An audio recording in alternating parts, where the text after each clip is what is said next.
The lawyer's voice was calm, almost too calm as he read the will out loud. My hands were shaking before he even reached my name. Then it happened. He said it clearly. I leave everything, the house, the accounts, and all property to my 2 sons.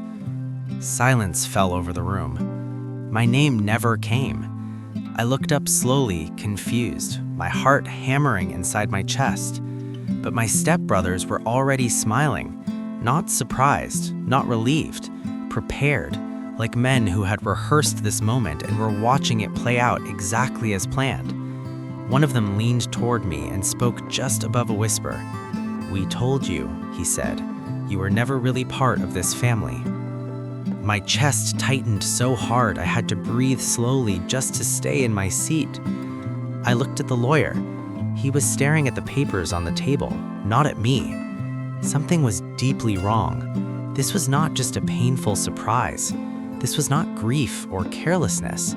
This was organized. This was planned. And I was standing right in the middle of it, with no idea how long it had been building around me. Years before that afternoon in the lawyer's office, my father had made a choice that changed everything. After losing his first wife, he married my mother, not out of loneliness, but out of genuine hope. He wanted a real home again, and my mother gave him that. She poured herself into the family, her time, her patience, her love, without asking for anything back. But my stepbrothers, Nate and Owen, never truly accepted her. From the beginning, they treated her like a visitor who had stayed too long. When I was born, things grew colder. I felt it as a young child and understood it better with age. I was the outsider in my own father's house. But my father always found quiet moments to pull me aside and speak to me directly. "Everything I have is for all my children," he would say, looking me in the eyes. "You have the same place in my heart as anyone else." I held those words carefully. So when the lawyer finished reading and my name was nowhere in that will, the question hit me hard. Why did his words and his signature say completely different things? After the reading ended, I did not leave quietly. I followed Nate and Owen into the hallway and stood in front of them. My voice was steady, even though everything inside me was not. I asked them directly what had happened to the will our father had always described. Nate looked at me with a cold smile. Owen folded his arms. "You think Dad loved you equally?" Nate said. "You need to wake up." They were not nervous. They were not defensive. That was what unsettled me most. Their confidence had a particular quality, smooth, rehearsed, practiced, like men who had gone over this conversation and already knew how it would end. I turned back toward the lawyer, who was gathering papers at the table. I walked over and asked him to explain the will's timeline, when it was finalized, who had witnessed it, and whether any changes had been made. He looked down at his briefcase as I spoke. He adjusted his papers. He cleared his throat, but he did not look at me. Not once, not for a single second. And in that one small thing, he told me more than any direct answer could have. I drove home slowly that evening, turning everything over in my mind. When I walked through the door, my mother was sitting at the kitchen table in the dark. I expected her to speak first. Instead, she sat very still and said nothing for a long time. I told her what the lawyer had read. She nodded slowly, like someone who had already been carrying this fear before I said it out loud. Then she looked up and spoke carefully. "Your father would never do that willingly," she said, "not unless someone made sure he could not stop it." I sat down and asked what she meant. She told me something she had been holding back. In the final weeks of his illness, my father had asked to meet with his lawyer again. He had told her he wanted to change his will, to make everything clearer and more protected, but the meeting never happened. Every time it was scheduled, something got in the way. A complication, a delay, a reason given by Nate or Owen. And then his condition worsened quickly, and there was no more time to arrange it again. A few days after the reading, I went to the hospital where my father had spent his final weeks. I only knew that something had happened inside that building that I had not been told. I went to the ward where he had stayed and asked careful questions. One of the nurses recognized me from a photograph my father had kept by his bed. She looked around before she spoke, then told me something that stopped me completely. In my father's final week, Nate and Owen had positioned themselves as the only family contacts. Visitors needed to be cleared through them. I had tried to come twice during that period and had been told my father was resting and unavailable. I had believed it. I had gone home and waited. But the nurse told me quietly that my father had asked about me during that time, more than once. He had asked the staff where I was and why I had not come. He had been waiting for me while I sat at home, believing I was giving him space. I had been told he was resting. He had been asking for me, and no one had connected us. When I returned home, I went straight to my father's study. Nate and Owen had locked it after the funeral and had not allowed me inside. But no final property transfer had occurred, and I had a key my father gave me years earlier, one I had kept without mentioning to anyone. The room was quiet and undisturbed, everything exactly as my father had left it. His desk, his shelves of old books, the small lamp in the corner he kept on when he read at night. I moved carefully, looking with patience rather than panic. Behind a row of thick reference books on the lower shelf, I found a small wooden drawer built into the bookcase, the kind that blends into the frame if you do not know it is there. I pulled it open. It was mostly empty, but resting flat at the bottom was a torn envelope. I picked it up carefully. The paper was old and creased. On the front, written in my father's handwriting, slow and deliberate the way he wrote when something mattered, was my name. Just my name. The envelope had been opened and the letter inside was gone. 3 days after finding the envelope, I received an unexpected phone call from a man named Mr. Abraham, an old friend of my father's, someone they had known for over 30 years. He had heard about the will and was not calm about it. He needed to speak to me in person. We met the following afternoon at a small cafe, and he sat across from me like someone carrying something heavy he had waited to put down.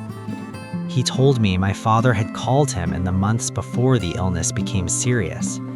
During that conversation, my father said clearly, "If anything happens to me, make sure all my children are protected, all of them." Mr. Abraham had assumed it was simply a father speaking from love, but hearing about the will now, the words meant something different. Then he leaned forward and lowered his voice.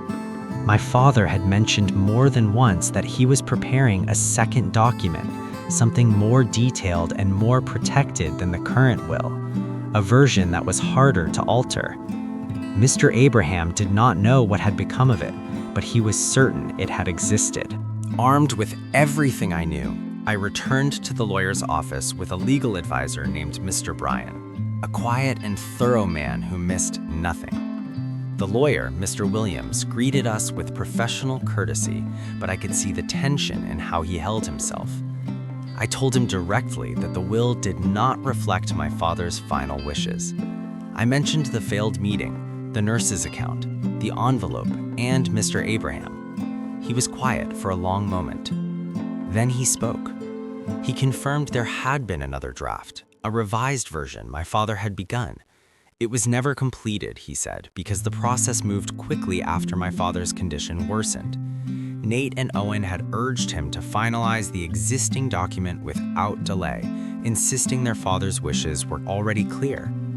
Mr. Williams admitted the final signature had been obtained during a period when my father was heavily medicated and visibly struggling to stay alert during the signing. He did not say he had done wrong, but he did not say he had done right either. and in the long pause that followed, we all understood what that meant. I returned to the study one more time. On the desk, pushed to the back behind a stack of folders, sat a small black voice recorder, the old kind, with a worn play button. My father had used it for years to leave himself reminders when he did not feel like writing. I had forgotten it existed. I sat down and pressed play. The first recordings were ordinary, lists, names, reminders. Then a new entry began, and my father's voice came through the speaker, and I pressed my hand flat on the desk to stay steady. He sounded tired. His breathing was slower than I remembered, his words coming with effort, but they were clear. He said, "I want everything shared equally between all my children. I do not want any child left without what is rightfully theirs." He paused. Then he said my name, just my name, like saying it was its own kind of instruction. I sat in that room for a long time after the recording ended. The silence that followed his voice felt like something I needed to stay inside before I could stand up and move again. I filed the legal challenge with Mr. Bryan 2 weeks after finding the recording. The case entered the court and official notice was sent to Nate and Owen. I heard that when the documents arrived, Nate had laughed. Owen told people I was wasting my time and the case would be dismissed quickly. They believed I had nothing strong enough. What they did not know was that I had brought everything together: the nurse's account, Mr. Abraham's testimony, Mr. Williams' admission, and the voice recording, organized with Mr. Bryan into a clear and documented picture of what had happened. The day that recording was submitted as evidence, the courtroom changed. The judge listened to it twice. My father's voice in that room, slow, clear, saying exactly what he had wanted, was not something anyone could easily set aside. After the second playback, the judge stated that the court would require a full investigation into the circumstances surrounding the will's signing before any ruling. Nate and Owen sat still in their chairs. The confident expressions they had worn since the reading were no longer on their faces. The court appointed a forensic expert to examine the will, the document, the signature, and the conditions under which it had been signed. When the findings were presented, the courtroom went quiet, and the way it does when something important is about to land. The expert confirmed the signature was genuine. My father's hand had made it. But the findings went further. Based on hospital records, medication logs, and testimony from 2 medical professionals, the expert concluded that at the time of signing, my father had been in a severely weakened condition. He had been on doses of medication that affected his alertness and his ability to fully process what he was reading. The expert's conclusion was measured but clear. The signature had been obtained, but not under conditions that reflected a fully informed decision. The will had been placed before a man too weak to truly understand what he was approving, and the people who arranged for it to be signed at that moment had been fully aware of his condition. They had chosen that moment deliberately, and the court now had the evidence to say so directly. The investigation the court ordered began producing details Nate and Owen had not expected to become public. Phone records were examined, hospital staff were questioned formally.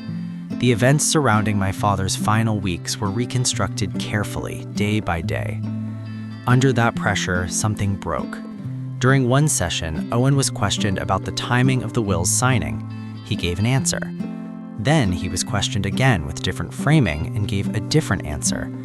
The contradiction was small, a difference of 2 days, but it mattered. Mr. Bryan noted it clearly on the record. From there, inconsistencies stacked. Evidence showed that Nate had spoken with hospital administration about controlling visitor access during a specific 5-day window. That window matched exactly the period when my father had been asking for me, and I had been told he was unavailable.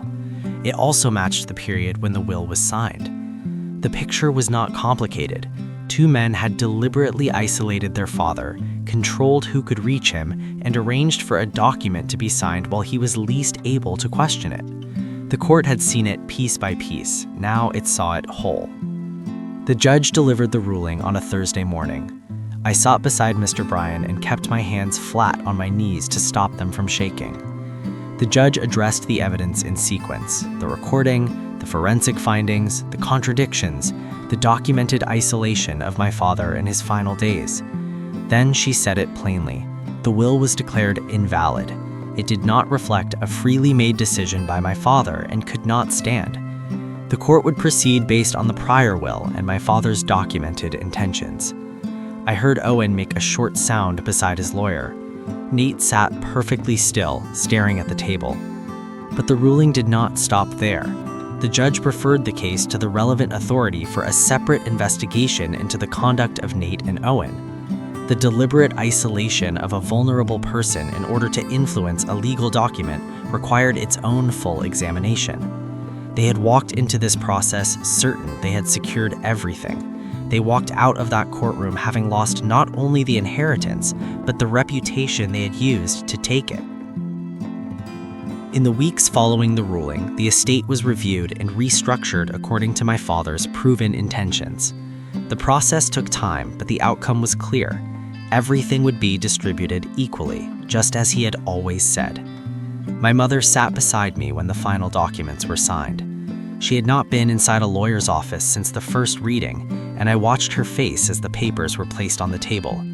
She looked steadier than she had in months, not relieved in a loud way, more like someone carrying something for a long time who had finally been allowed to set it down. The house, which had held cold tension for as long as I could remember, felt different to me after that day. Not transformed into something perfect and not without its history, but the weight pressing down on every room inside it had lifted. My father had always wanted it to be a place where all his children felt they belonged.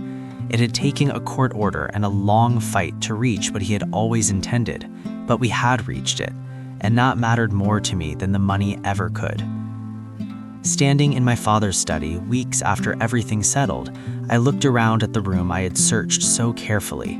The shelves, the desk, the small lamp still in the corner. The recorder sat where I had found it, returned after serving as evidence. I thought about everything from that afternoon in the lawyer's office to the Thursday morning in the courtroom, and looked for the real lesson beneath it all. The inheritance mattered, I will not pretend otherwise. But what I had fought for, what I needed more than anything, was the truth of who my father was and what he had actually wanted. Nate and Owen tried to erase that.